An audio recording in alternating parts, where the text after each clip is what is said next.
వెంకటేశ్వర స్వామి వారు తని బయలుదేరి వచ్చారు. వచ్చి ఏమో అనంతాచార్యులు అనారోగ్యం తగ్గిందా అన్నారు. ఇటువైపు నుంచి అటువైపు తిరిగి పడుకున్నారు. మాట్లాడలేదు. మాట్లాడకపోతే ఆయనే పాపం బల్ల లాక్కుని వెంకటేశ్వర స్వామి వారు కూర్చున్నారు. ఇవన్నీ యథార్థంగా జరిగిన సంఘటనలండి. ఓ బల్ల మీద కూర్చుని చెయ్యి పట్టుకుని అనంతాచార్యులు తగ్గలేదా, ఇంకా ఒంట్లో ఉష్ణం అన్నారు.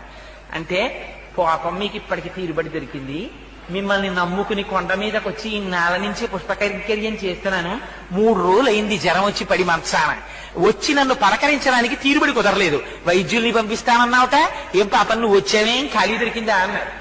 అంటే ఫోన్లేవయ్యా, మనస్సంతా కష్టపెట్టుకోకయ్యా, నీకు జ్వరం ఉందో లేదో చూద్దామని వచ్చాను.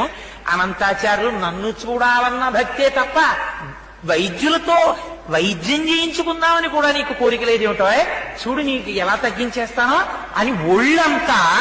పాపం వెంకటేశ్వర స్వామి వారి వాత్సల్యం అంటే చూడండి, మనం ఒక్క అడుగేస్తే చాలు ఆయన 10 అడుగులు వేస్తాడు. ఒళ్ళంతా తడిమేర పడుకున్నటువంటి అనంతాచార్యులు వారిది. ఆయనకి జ్వరం అంతా తగ్గిపోయింది.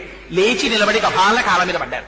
పడి స్వామి అలకొచ్చేసింది, ఏం చెయ్యమంటారు, ఎప్పటి నుంచో ఈ శరీరానికి ఉండిపోయిన ఉద్రేకం, అహంకారం, మీరొచ్చినా కూడా అంత కోపంగా మాట్లాడాను, మీరు రాలేదని మనస్సులో ఉన్నటువంటి వ్యగ్రత చేత అలా మాట్లాడాను, మరోలా అనుకోకండి స్వామి, నన్ను క్షమించండి అని ఆయన కాళ్ళ మీద పడ్డారు.